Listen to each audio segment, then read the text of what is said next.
welcome everyone. Finally starting, fashionably late, a few minutes. Takes me always longer to set up the equipment than I think, and I can see that my phone is a little crooked, so hopefully there. I think the lighting is not very good either. Let's make it a little brighter. There we go. So thank you everyone who showed up on a short notice. This is how I operate. I hang out in nature and in the waves of the right-brained world, and all of a sudden I feel an impulse to share, to do something.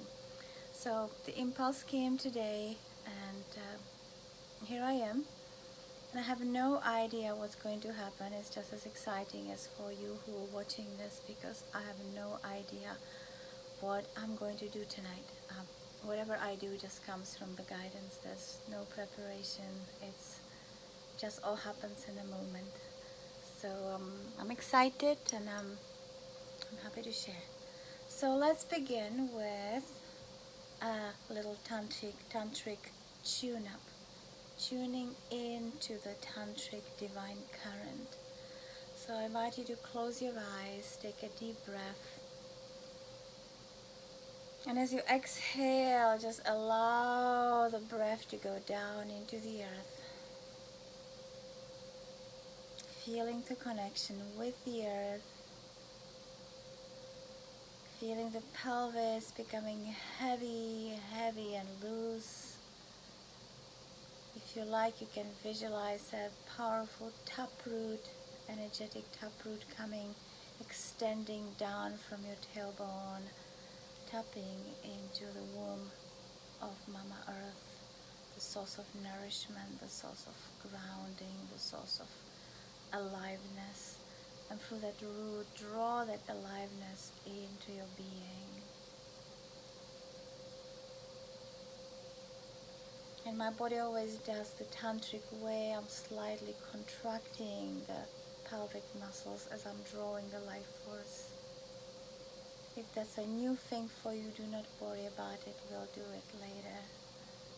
So again, exhaling, relaxing, and drawing the life force breath, rejuvenation, ecstasy, the Shakti from the center of the earth. And just feel her, feel that power just opening, expanding your body. And you can do the same with connecting to the cosmic force, that Shiva force. So you're inhaling, feeling the light descending down into your crown, into your body. As you exhale, release. For me, I'm very strongly tuned to the feminine current. So for me, inhaling from the top is actually rather difficult. It gives me actually a headache as there's too much energy. So what I do is I'm inhaling the Shakti from the earth. And as I exhale, I let the light of Shiva to fill the void. If you have closer connection or more strongly tuned to the masculine cosmic essence, it may be the opposite for you. You might be inhaling the light with a powerful breath, and as you exhale, you might let the Shakti come up. So like, just notice what current are you more strongly attuned to. Are you attuned to inhaling from the earth and exhaling down to the earth, allowing the light to fill you on the exhale? Or are you tuned to inhaling from the sky? Let yourself be filled with a golden white light, and as you exhale, allow the Shakti bubble up from the earth. This is called the Shiva breathing, and this is the Shakti, sometimes called Vashi breathing.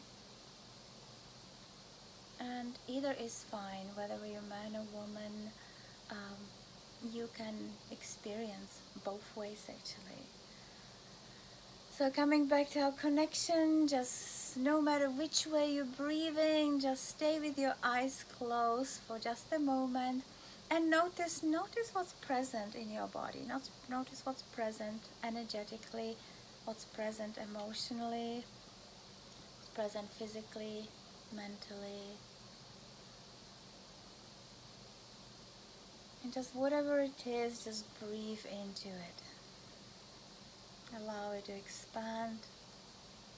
Allow that presence to expand. And then notice how it perhaps changes from one moment to the next.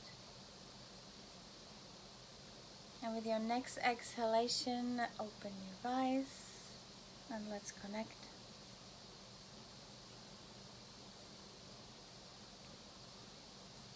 And come to Namaste.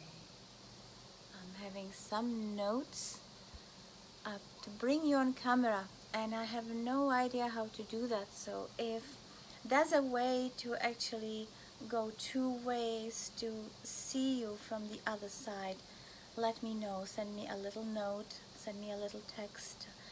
I always want to be two-dimensional. That means moving. I want to see you too. So if there's a way to make the video to see you, please let me know. I'm very dyslexic when it comes to technology. So let's come back to the Namaste. Right hand, it's the masculine side of our body, the projective hand. It projects energy.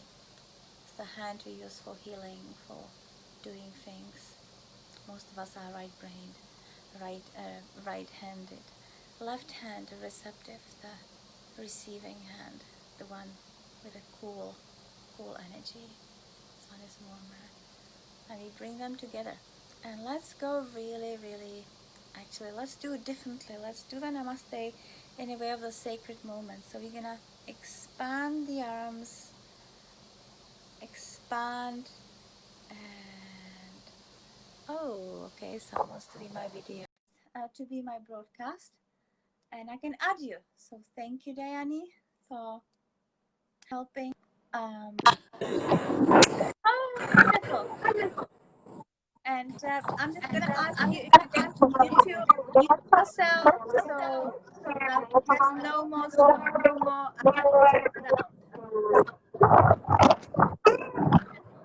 You have a mute button there, so there's no background noise. So let's begin again. Inhaling, exhaling, expanding the arms, palms facing upwards. And we slowly moving the arms up. And as you're moving, press your heel. If you're sitting cross-legged, press your heel against your perineum. That for male is the perineum, of course. And for woman, it would not be the perineum, it would be the clitoris. And just feel a little, we can contract and relax the pelvic muscles there. Just feel the anchoring while you're soaring the cosmos. Moving the hands together, allowing the fingertips to touch above your head, and then slowly moving the hands in front of you, and as you come closer to your heart, they close up and they connect. And you're resting with the hands at the heart. Namaste, the divine in me recognizes and honors the divine in you, and there's no separation. We are one. We are dwell in the place of truth and beauty when we are one. And that's what Namaste is. I like to do this longer version because it really brings you into your moment, into the presence of what Namaste truly is. So today, I wrote a title. It's a Satsang and book reading. And the idea is that I bring some excerpts from my book, but we also do some gentle practices. not a heavy duty one, but just some gentle practices to help help us to come back home. Because coming back home is the biggest topic of the times today.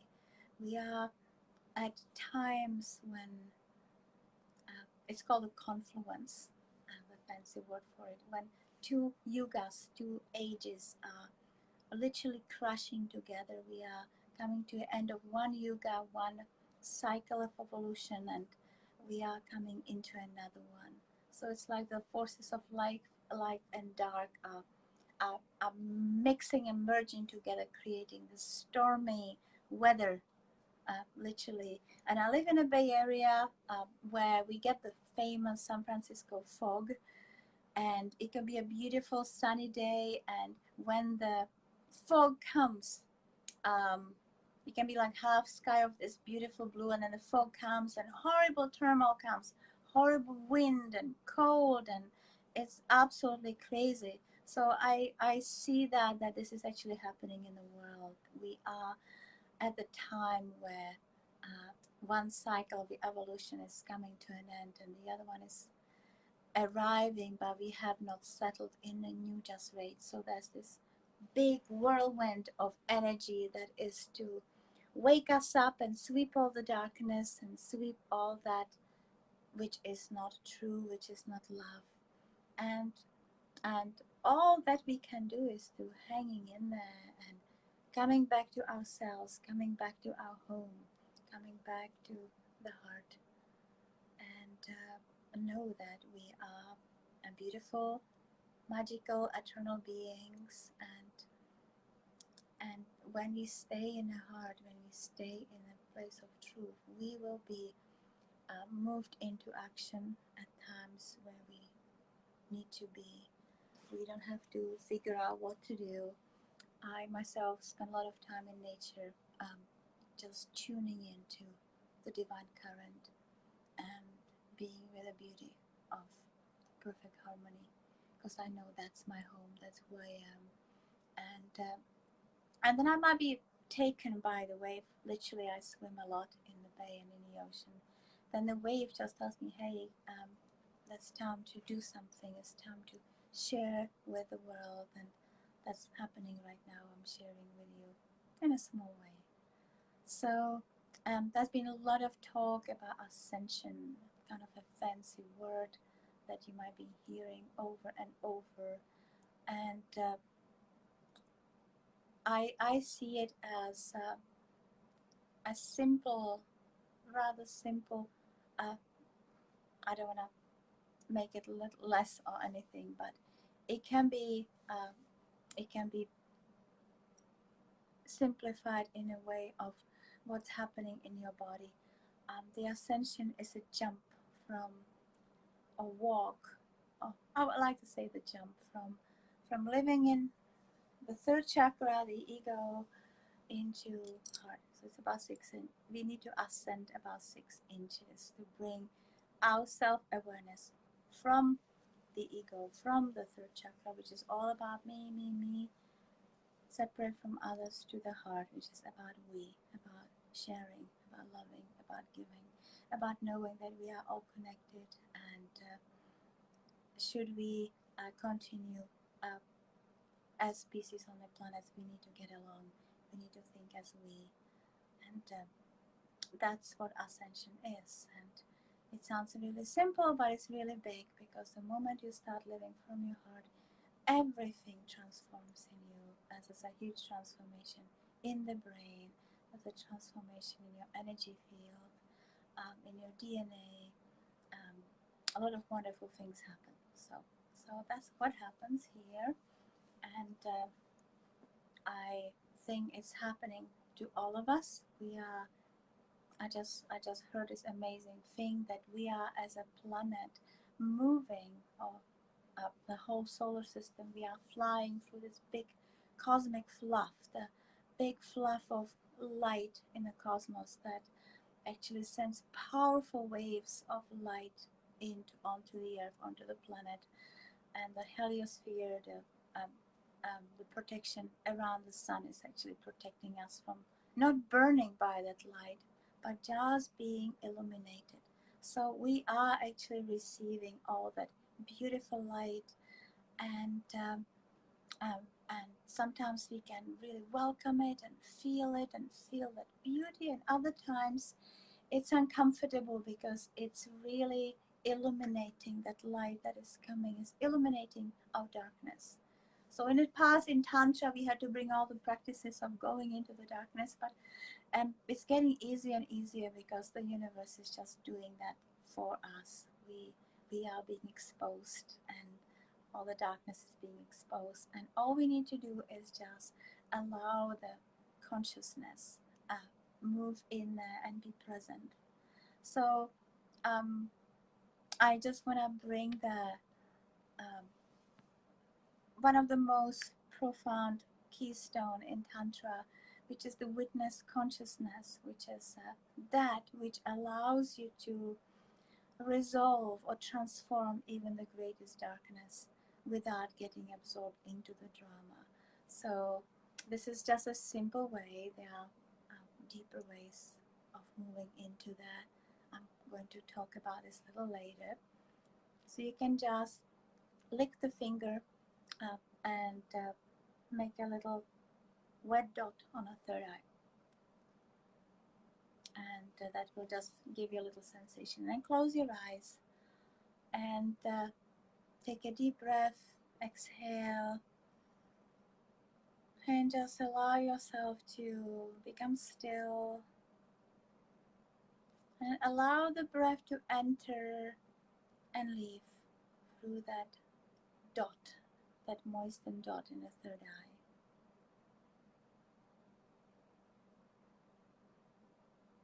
Witnessing the breath as it enters and leaves.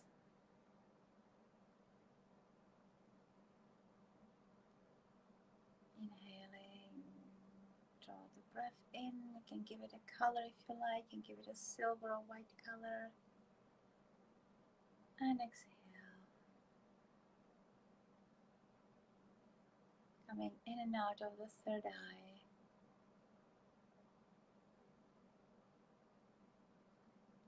And we're going to go a little further. We're going to bring the tongue to the roof of the mouth.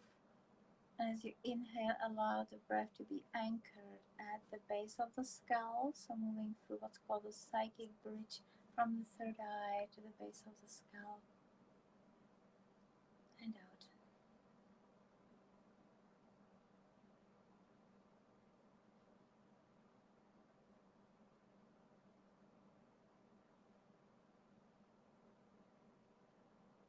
And just release the breath awareness and bring your awareness to all the sensations. Sensation of smells or aromas. Sensation of touch. Sensation of feelings, thoughts.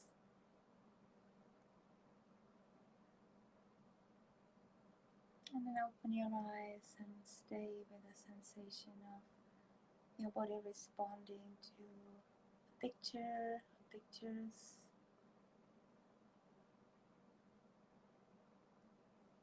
Allowing everything that's happening to be witnessed without reaction, just as if you had this tiny bit of cushion from what is happening.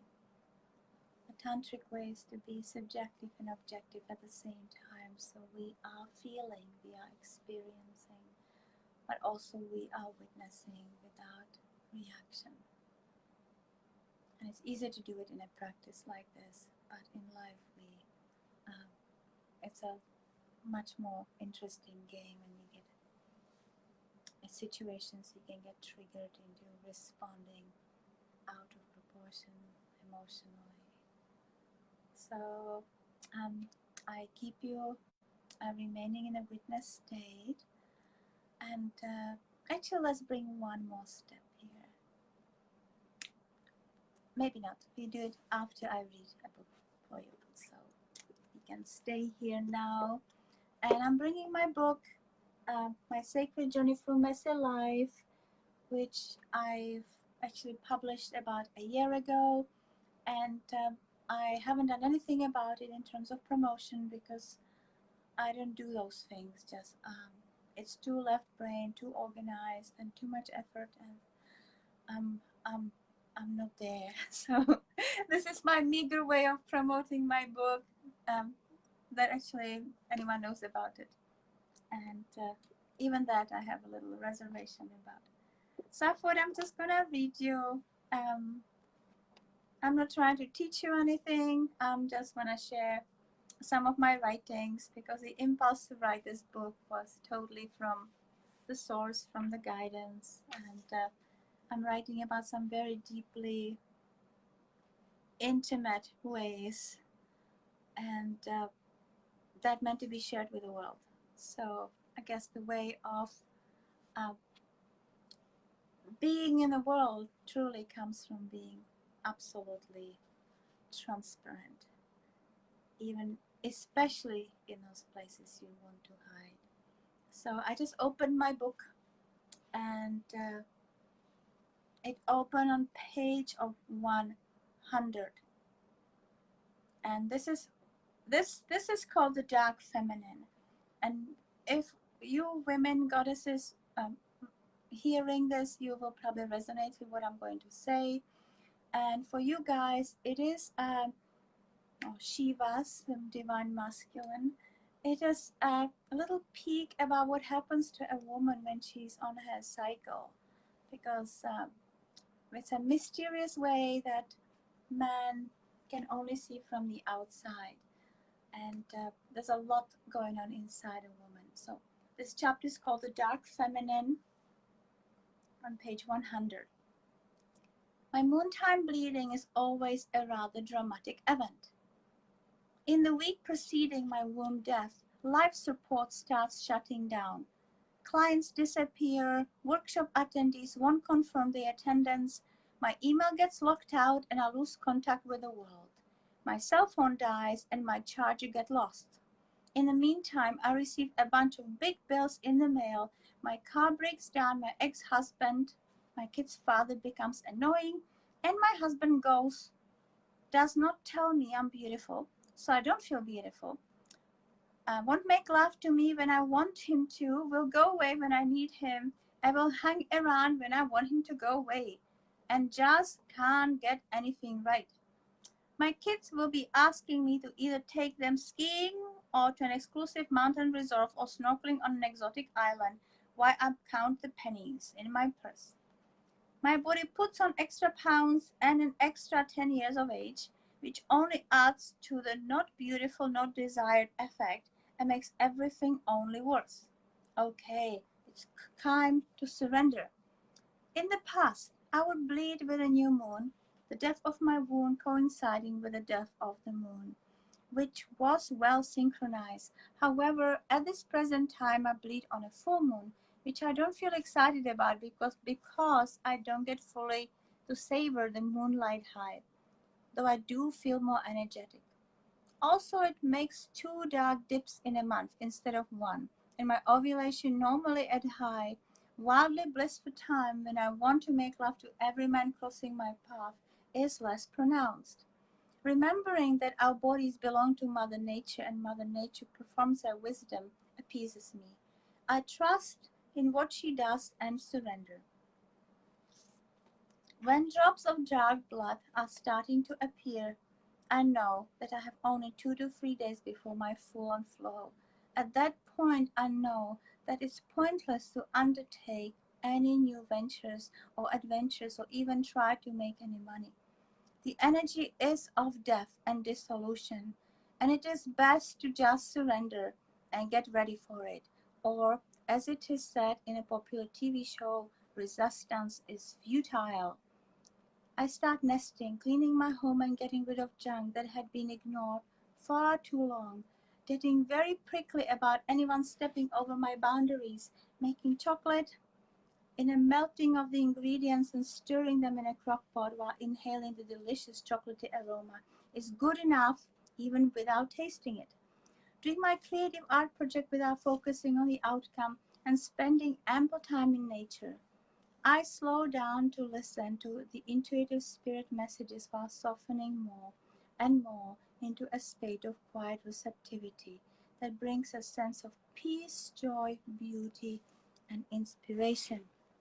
Um, it's to be continued. We going to just pause right here and just close your eyes again and stay with what's present for you. I wrote those words a few years ago, so things have shifted a little bit.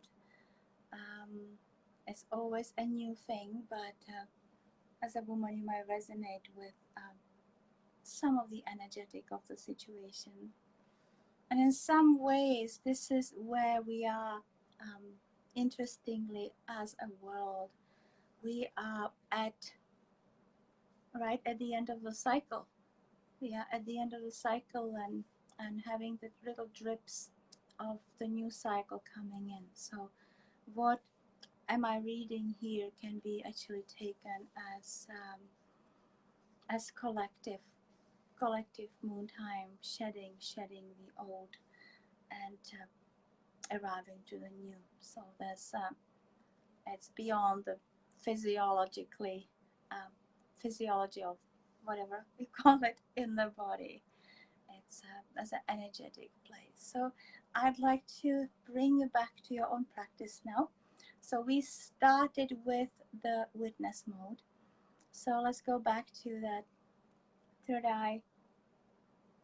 And I hope you can bring your heel against your perineum or against your clitoris. And as you're there, allow some gentle contractions in that peaceful, quiet state of witness. Bring in the contraction of either the perineum if you're Shiva, if you're man, or you can go higher up in the yoni if you're Shakti, if you're woman, goddess, contracting the area around the cervix. And allowing just the heel press against to add a little more pressure. So contracting and relaxing, and just notice the quality of the sexual energy arising from that place. I'm not talking about what Tantra is about today, assuming that all of you who are on Pink Lotus Run Tantra page or group really know. So I'm going straight into the knowing. And if you do need any more explanation, please do drop me a line. So we are tuning into the deliciousness of sexual energy that arises from the place of the witness. You can think of the witness as the Shiva, as that divine masculine, that undivided consciousness that is always present without reacting. And as you're contracting and relaxing the muscles, as you're allowing the sexual energy to be generated and flow for you, you're bringing the Shakti, you're bringing the movement, the creation. So you're actually creating amazing cosmic event in your body, because your body is, each body is a one universe on its own. So we brought the nothingness, that quiet state of the witness, and as we stirring the sexual energy, we actually allowing the Shakti to move out of Shiva and begin to dance and weave and create waves of patterns around. And that's how universe is being born. That's how everything comes out of the singularity. So this is kind of powerful event. We are taking it so for granted, and I find it so amazing. Like, wow, we are creating this new universe in our body just for allowing the sexual energy to flow. So keep contracting, keep waving. I didn't mention it, but you can. This action will naturally bring your body into the wave. Especially if you're a woman or if you have a lot of feminine energy flowing through you as a man, the pelvis will naturally start undulating and creating a gentle wave. And you don't have to do anything. It's kind of going to happen as you contract. You actually, it's like a switch that happens by doing that. And my body kind of automatically waves anytime I sit without thinking about it. So once that energy gets awakened, it wants to flow, and and it's just yummy and blissful. So I'm continue with this moon time reading. And again, as reading this, you might think it not as me, my body, but maybe something that's happening to us at a greater level with the consent of our souls, who, of course, co-creating this reality. 2 days after the first drop of blood, I wake up with a pressure in my womb and a tingle in my yoni and primal desire for union. My partner ravishes my body with his hands and lips, and soon it responds with orgasmic quivers and a strong magnetic pull inside my yoni. I receive him inside, drawing him deeper and deeper. Draw him to my special spot. What is it? Is it my cervix? I don't think so. It must be my sacred spot. The moment the head of his lingam touches it, there's a switch and we merge. He becomes a part of my body, my inner beloved popping out of my heart. I start laughing uncontrollably, a deep, loud belly laugh, laughing at the great joke, the illusion of separation. Oh, how could I forget?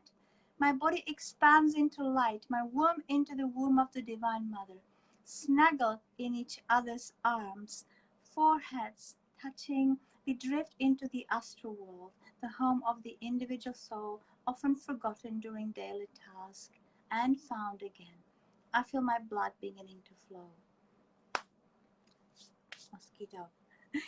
We get up and I realize I have a Tantra event to teach in the evening.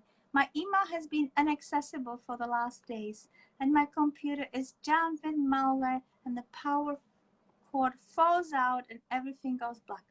I remember it's sacred time, a time to surrender and not time to work.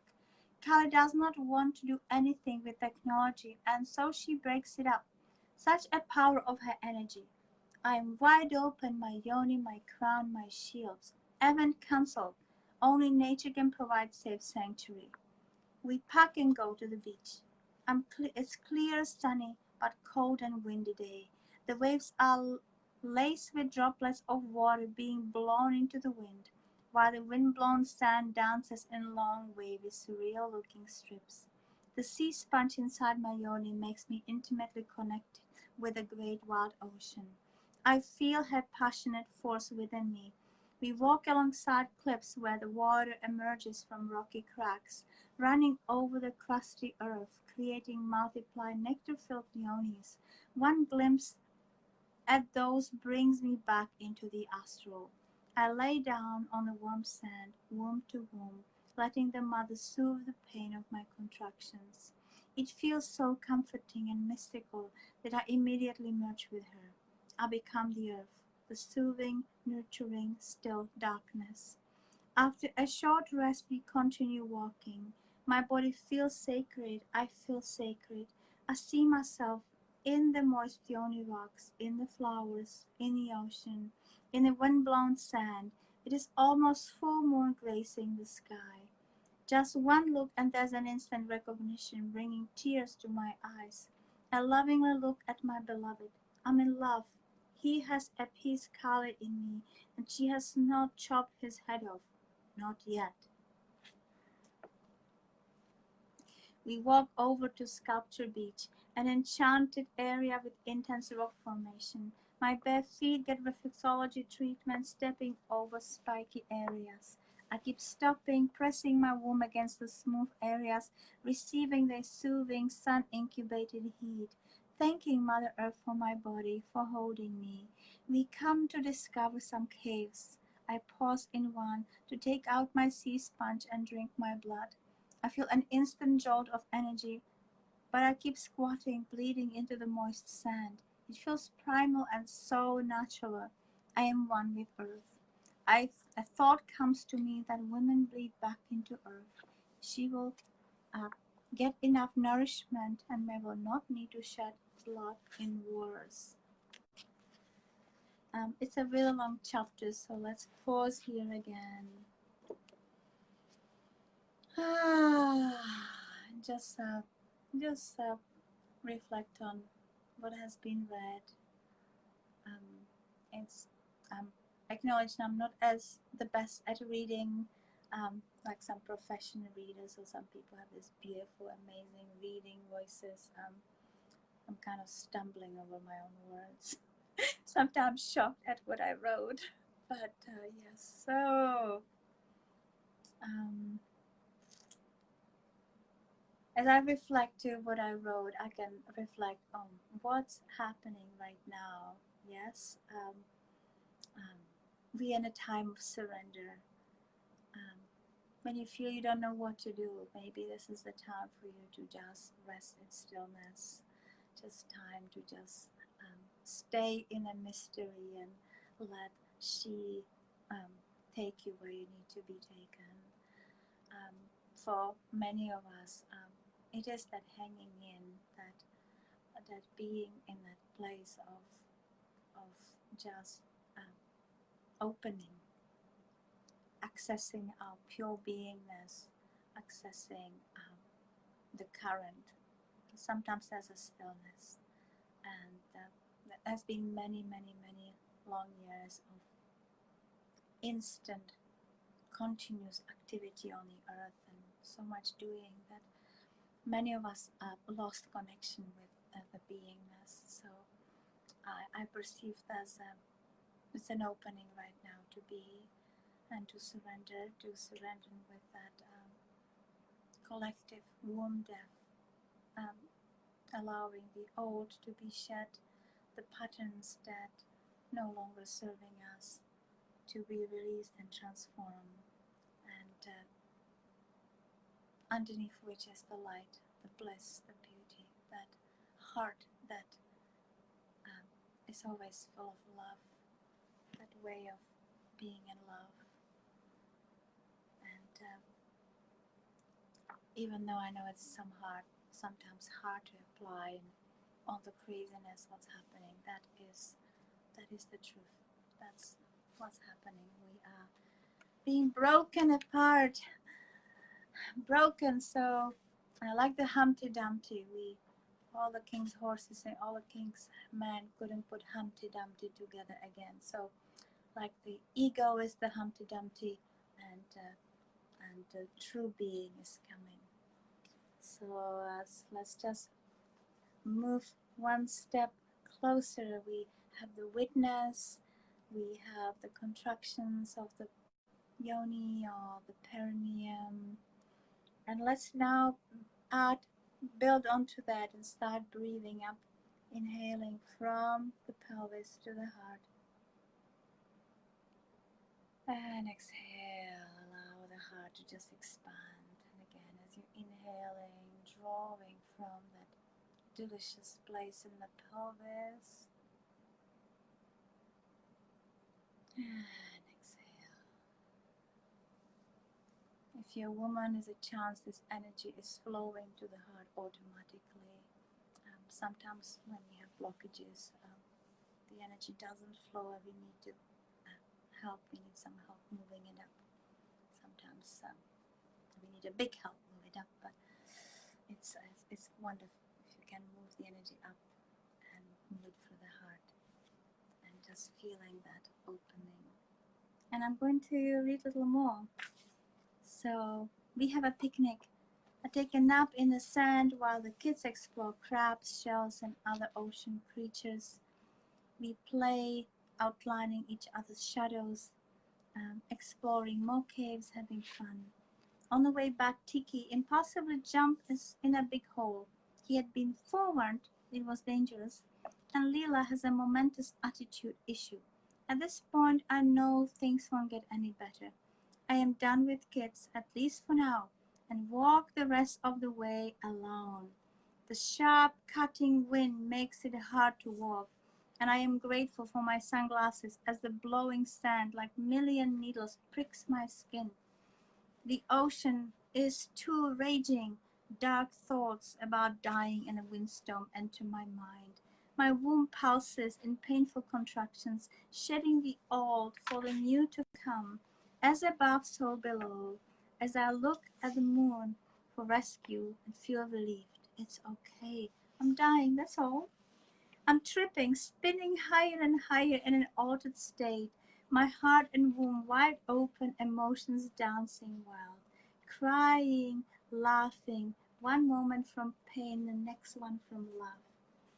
I'm kind of spinning reading this. That was totally unexpected because all that it's written here can be applied to the current situation we are.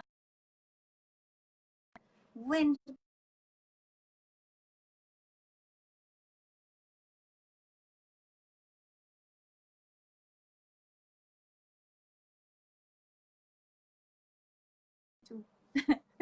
move into our own space. So it's just wonderful how the cycles as above so below are moving. And I hope you're remaining with a witness and the of the energy, sexual energy moving through the heart, um, allowing. Um, let's do this collectively. It's called actually transmutation. So we inhale and use the hands to bring them to the heart, and then exhale. You can inhale, draw the energy from the pelvis to the heart and contract, hold it in the heart with the contraction of the perineum or the yoni, and exhale, send it out. You can send it out to all of us, to the world, sending it to the camera, to anyone who's watching it, and just sending it out into the worldwide web of consciousness. One more, inhaling,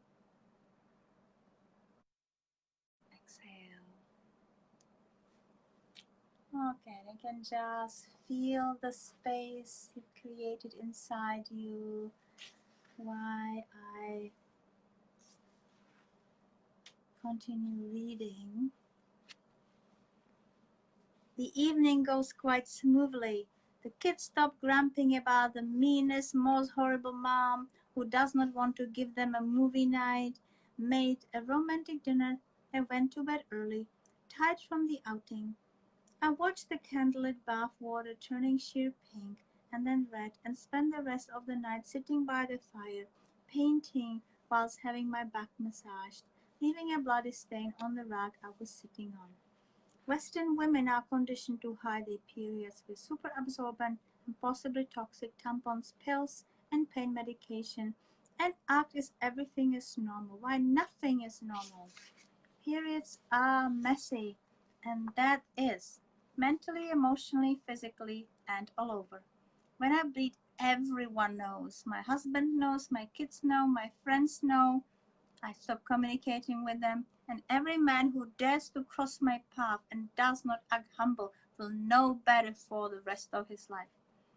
Next morning we make love again. My partner does not know better and does everything, or does know better, and does everything to maintain at least a string of connection before I drift away into the dark never never land, which feels lonely or lovely until Tiki runs through the door and complains that the almond milk they are trying to make does not taste good.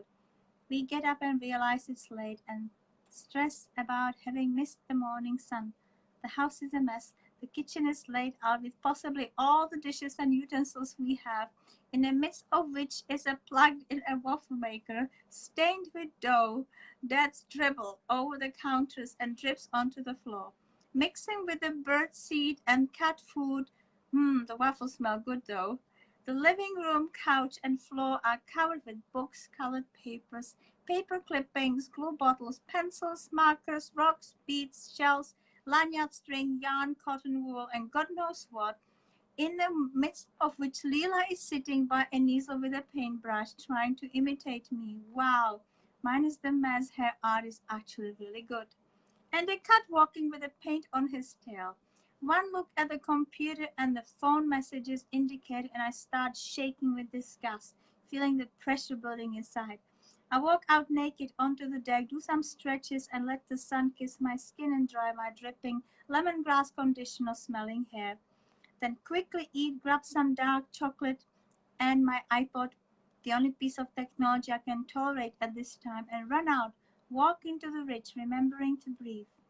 I reach the private area facing the ocean, take my shoes off, put the headphones on, and dance, dance, dance. Tears are running, and the blood is dripping, long skirt and no undies, into the earth, releasing all tension. Then the tears of pain turn into the tears of bliss. And as I feel the divine current possessing me, I am free, one with earth, one with the trees, one with the ocean, one with the sky, one with love. I lie gratefully belly to belly, womb to womb on the soft grass, inhaling the rich musty scent. I lie for a long time. It's not over yet though. The exact moment of death happens about 36 hours from the beginning of the flow, and I'm just heading there. In the rest of the day, things only keep getting worse. I want to be alone. My kids drive me mad.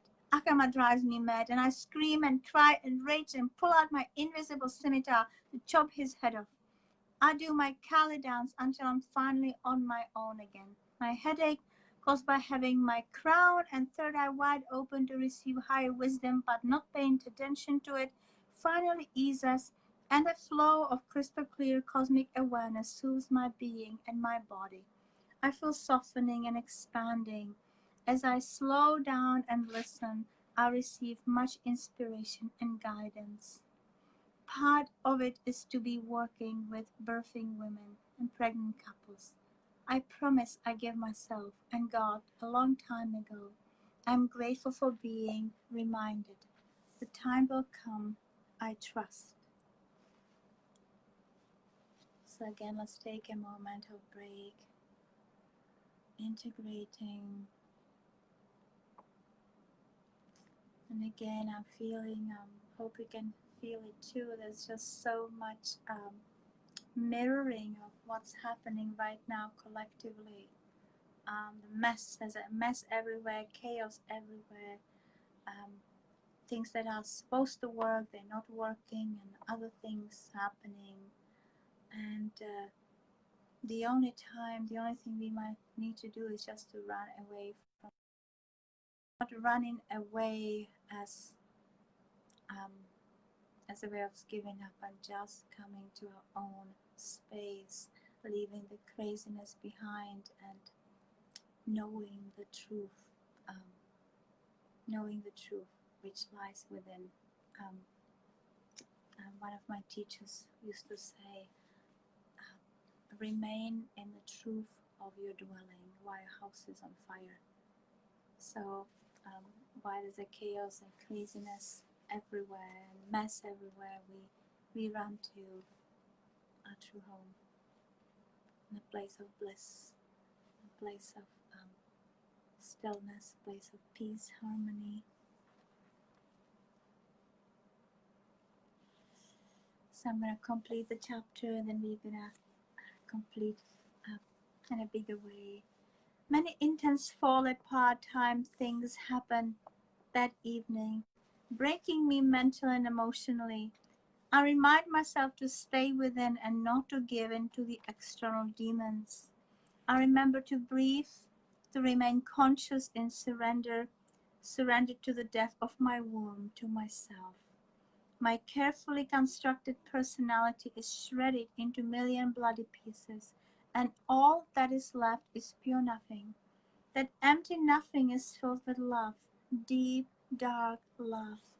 Not the fluffy pink lovey-dovey one. Dark love emerging from the black light of Isis, the still emerging beginning before creation. Ah, even the most loving, caring men have no idea what an incense ritual a woman goes through every month. Just like the moon waxing into fullness and waning into blackness, with each cycle of a moon, woman is reborn, coming to blossoming and fruition, then slowly falling anew. This internal happening is so intensely real and yet so hidden from the eyes of onlookers. Woman's cycle holds the key to understanding life. How much different our life would be if women's cycles were recognized, honored, and drawn upon in some highly evolved cultures in the past? It's late at night. I'm in awe gaze at the full moon. She's bathing the landscape around my house in a mystical silver light. I am reborn. The pressure is easing off, but just like a newborn, I will remain tender for the next few days.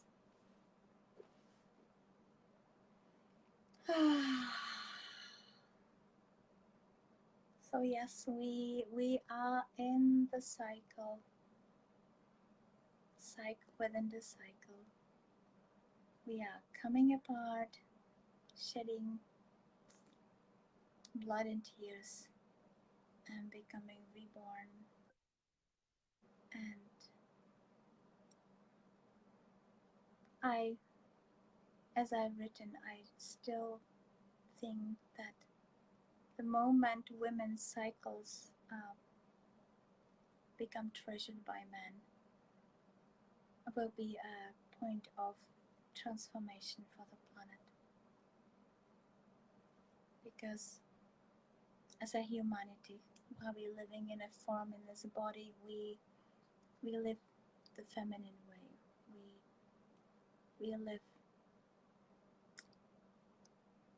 through the goddess. And as long as a woman is being oppressed in any ways, her cycles not respected, her unique ways are not respected and honored, we are moving against life, against divinity, against creation. It makes me very sad to see laws even in some of our state that tell what women should do with her body. I'm not gonna go deeper in here, but when society tells a woman what to do with her body, it is a disconnect from life. It is going against the way of the feminine. There's been many ways against the feminine.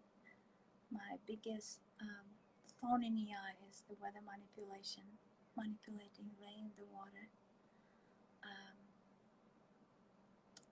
And I'm just hoping, I'm trusting that we move through this end of cycle in the least painful way, that we will rise into our hearts, we will rise into a place of connection and love, and make the collective leap of consciousness that has been talked about, and that we stay open, that we do not get into reaction. I do not go to Facebook much anymore because there's just so much hate and criticism and negativity. And when you hate someone, when you're negative, when you express all the darkness to others, you're robbing yourself from light. You're robbing those who are projected upon from light. You're robbing the whole web of communal collective consciousness of light. So I can't help being biased, seeing Tantra as a way of transformation of the world. Perhaps the most powerful one because it's so all-inclusive. It doesn't focus just on that light from above. It goes down into the body. And when I say Tantra, I do not mean just that the Indian way. There are many other practices that could be considered Tantric, but we need to bring the whole body in. We need to bring the sexual energy in, which is the force of transformation, which is the force of awakening, and come back to who we truly are. In that sense, I'd like to invite you to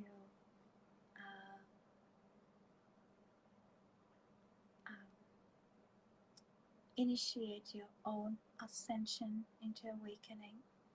If you have not done yet. One of the most I'm involved with two powerful Tantra practices. One is called um, the Cosmic Cobra Breath, that comes from Mahavatar Babaji, which is a way of activating Kundalini, the divine power, dreaming at the base of activates Kundalini energy and transforms your DNA, literally creates awakening in your whole being. And it's also a beautiful way to transform sexual energy during lovemaking, to bring it to higher state of awakening, higher state of being. I am I'm gonna talk about this a little more with my next video. So the Cobra Breath traditionally has been given from a teacher to the student in a direct, personal, oral way, and we did it in a over the weekend workshop, and we would go through a set of practices to really open the body, to allow the nervous system to accommodate a powerful influx of energy, because with the Cobra Breath the root opens, allowing more sexual energy coming through, and the third eye opens to allow the consciousness to be wide open. That's very important when you have Kundalini coming up, because it's an intense energy that will start shift things and move things, and you want to be awakened to that. So that used to be, and right now it's not possible. So we have a wonderful way of actually working long distance through something called the Ipsalo Practicum, when you work and you get initiated in a video.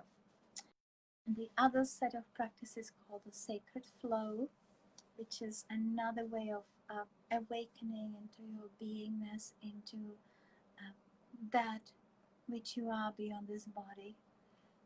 It's kind of a feminine counterpart to the Cobra Breath, and especially wonderful for couples, because it's a practice that activates the innate feminine, innate masculine within you, and creates this beautiful polarity in relationship that arises to this delicious cosmic connection between you, and the merging as the Shiva and Shakti. So again, it's a practice I would do in a workshop, and I'm coming to a place of doing it as a course over the video online, and there might be a lot of amazing discoveries doing it that way. We always opening to the new, and in both the Cobra Breath and the Sacred Flow, we know that though we work with the physical body, we really moving energy. So energy is palpable, so it does not really matter whether we are together physically or not. We can feel each other, and that's actually the beauty of the current situation. We get to really feel energy, that that connection beyond. So I'm probably gonna go deeper into that in another video. I'll do some preparation. It was totally unprepared today. So thank you so much for staying with me. Thank you so much, Lisa, for being there. Wonderful to see you, see your name. It's been a long time. And thanking you all who watching this video in a replay, and putting up with my bubbling. I need to get a little better at reading, and but that's what I am now.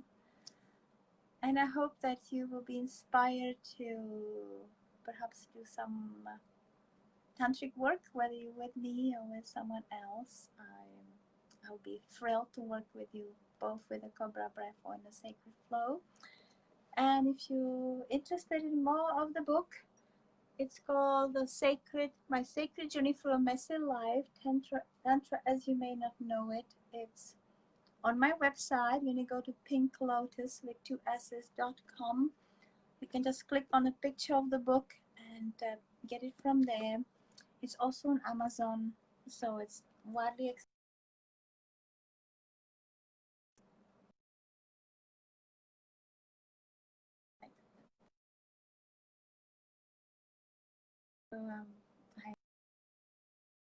it has a purpose.